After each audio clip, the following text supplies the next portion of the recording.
Please be advised that the following segments contain content that may be alarming for some listeners. The footage is from a real event that occurred on February 19th, 2023 at a local 7-Eleven in Arvada, Colorado.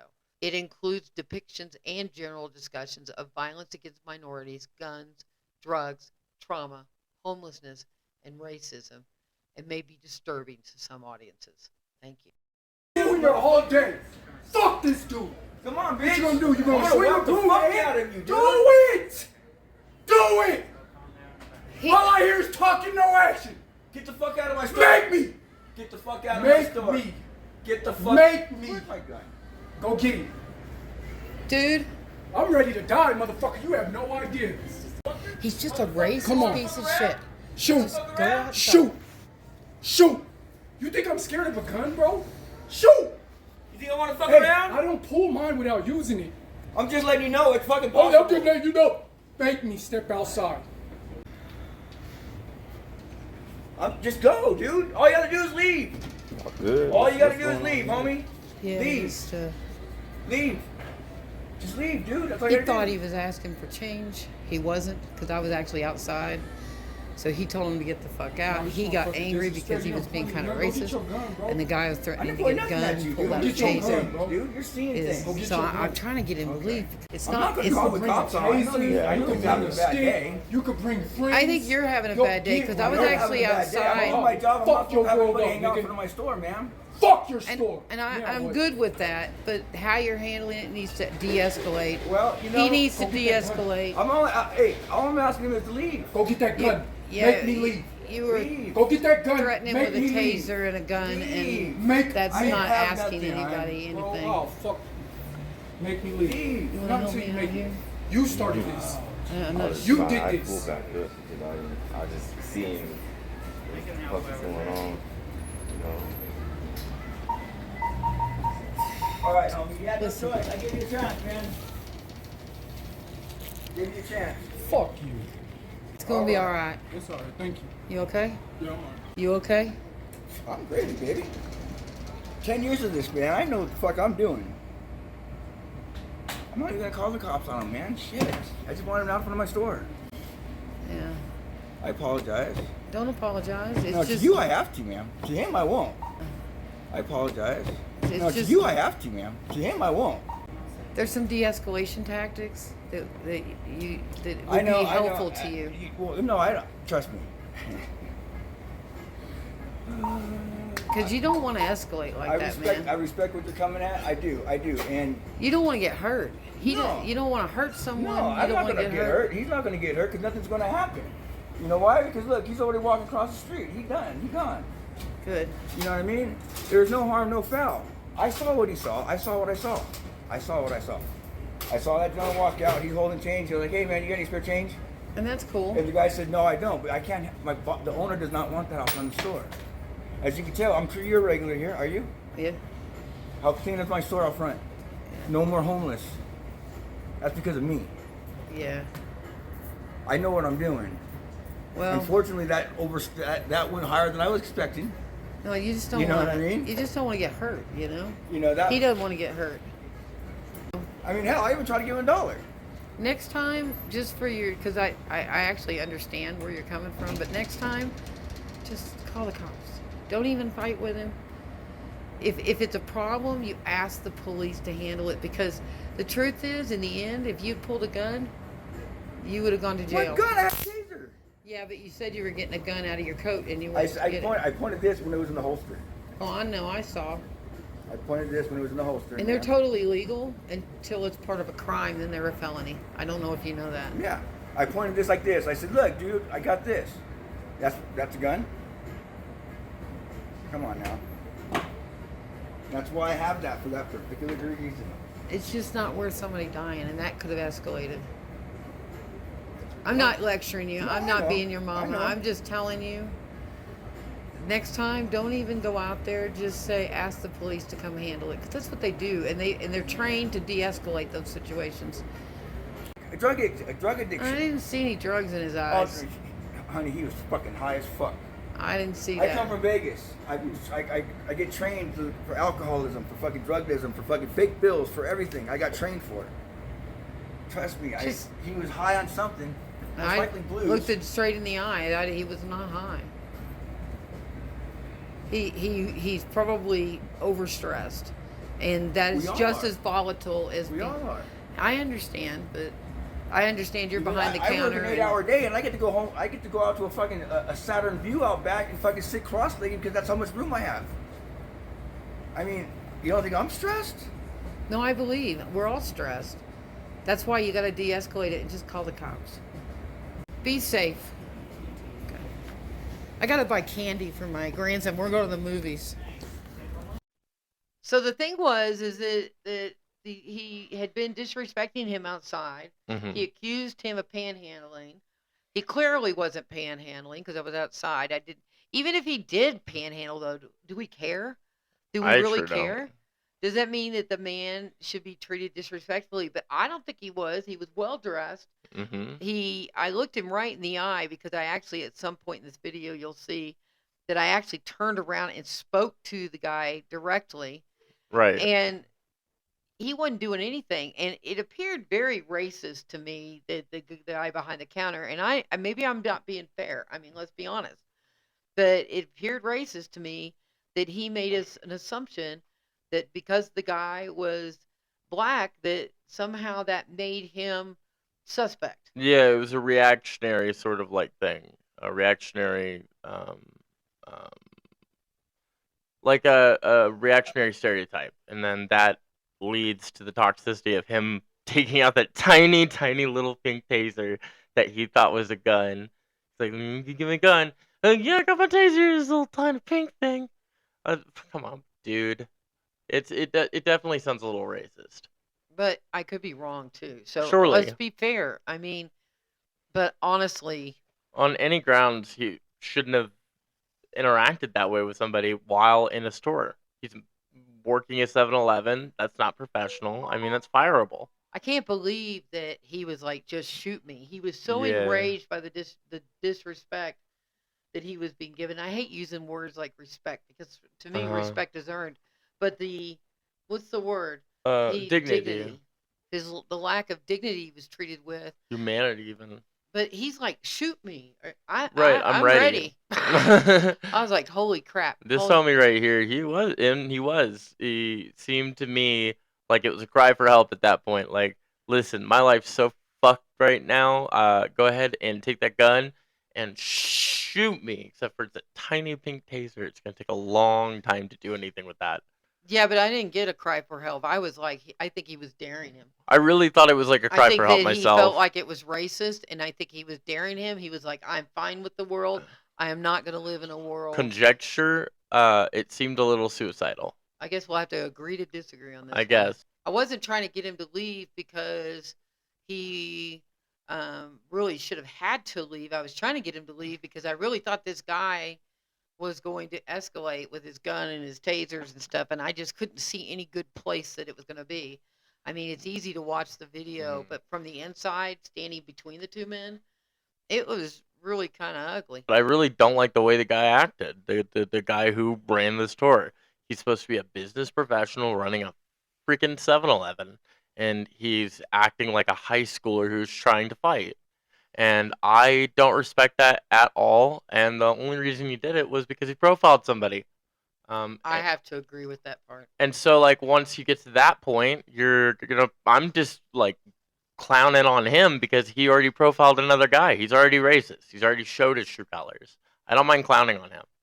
So I don't blame him. He was, the guy behind the counter suddenly gets nice, and he's like, oh, well, I just simply asked him to leave. I'm sorry. I was there. That's not what happened. Like, bro, we got a 9-minute video of you being an asshole.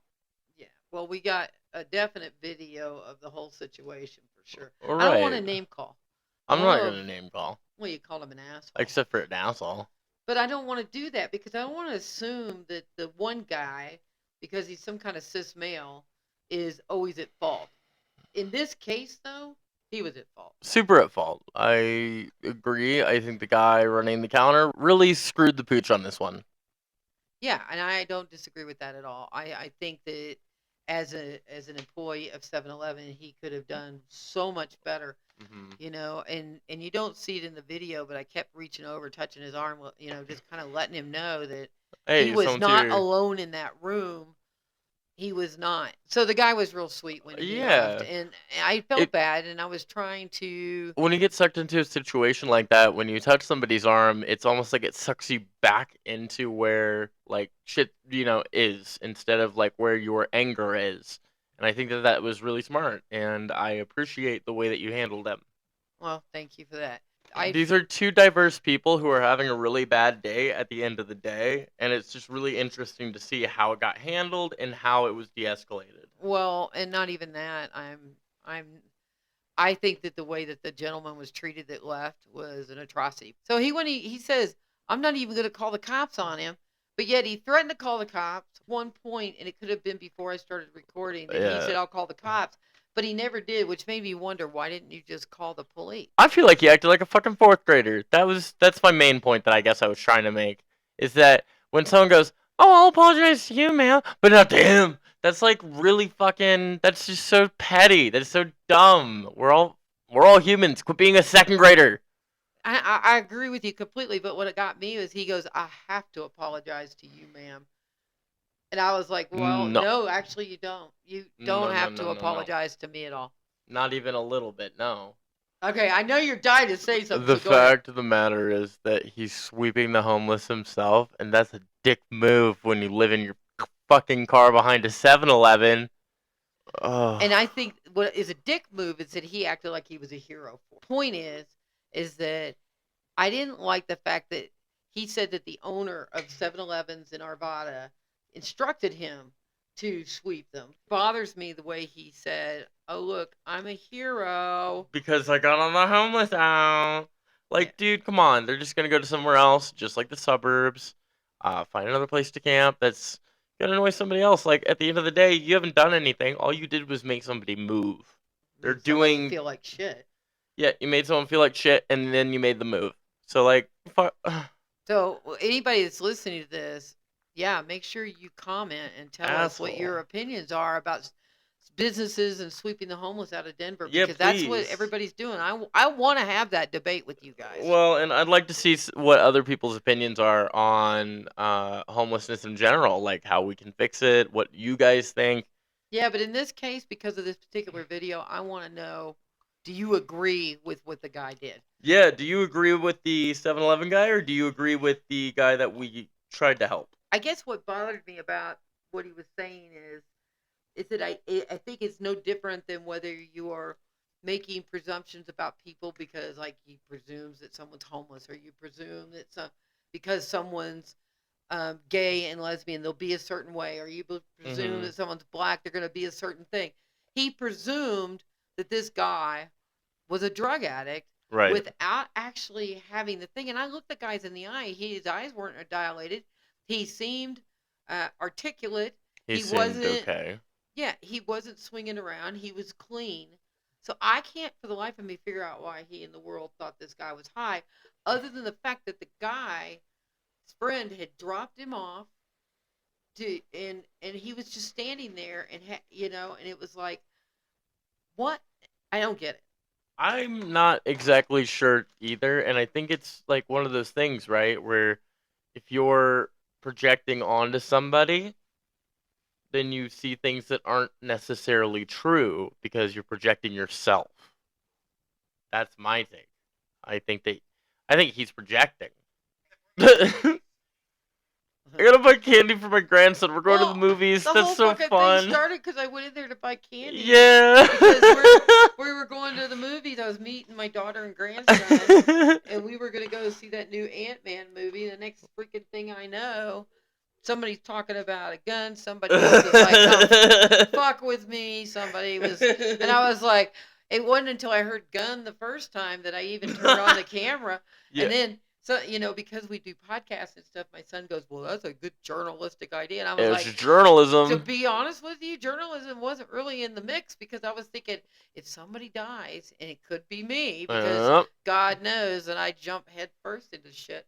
then Could I have guess happened. I wanted it on film, so I at least had some evidence. Oh, right. Documentation of the actual incidents. Right? I Yeah. mean, it's just nuts. Well, and the fact of the matter is, at the end of it, it's so precious to be like, I gotta get candy for my grandson now that I've diffused an entire situation that could have left 3 people dead. And the guy kept just saying, "Well, we had a taser," and I'm like, "Dude, you were threatening to get a gun. You went back there We to get have a you on gun." camera.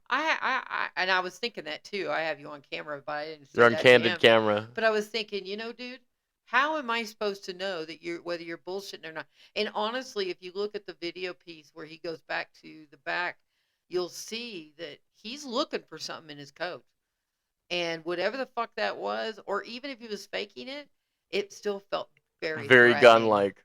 Very gun-like. I'm very, very curious as to what everyone thinks. I will tell you, I did try multiple times to contact someone at 7-Eleven corporate.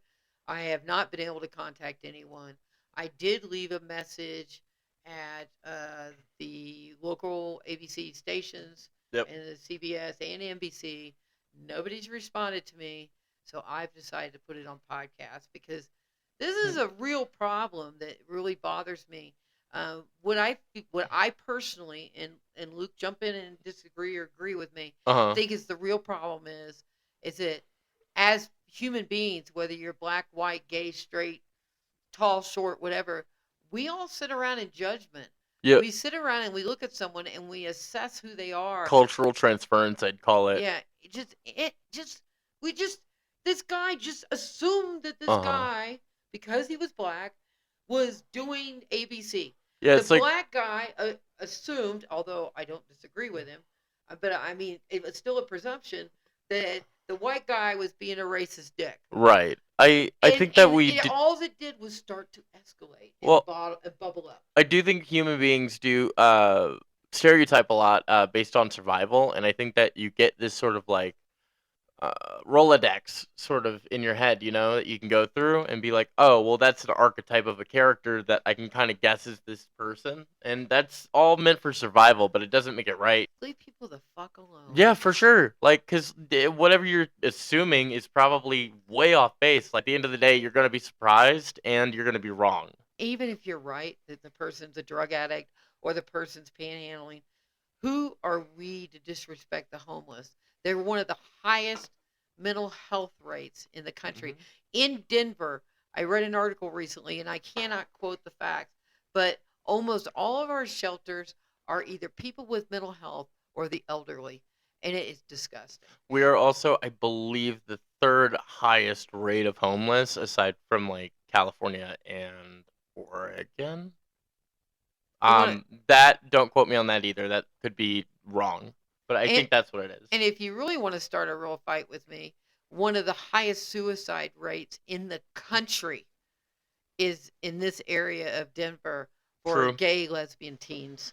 Yeah, And that is it's just a lot of frightening. queer, And like, that is literally because of bullying, which comes from sitting around and placing judgment on someone based on what you presume them to be. Just because someone looks a certain way or acts a certain way doesn't necessarily mean that you know them. And who are you to determine what kind of person they are? Who are you to ask them? Who are you to go up to someone and say, quit fucking panhandling, when you don't really know? yeah, I think it's good to get the basic strokes, broad strokes, right? But if you're in a painting, you need details. Yeah, And to somebody get pulls- those details, you need to get reference. And if you need reference, you need to ask somebody or look at something. And if you think that you need the reference, you need to be looking at yourself going, why do I think I even have a right to this? Well, right, and then you talk to people, or you leave them alone, just like we said. And that's the only way to go, because past that, you're just making judgment calls on people. So the one thing that Luke and I totally agree on is just leave people the fuck alone. And we'll keep you guys updated.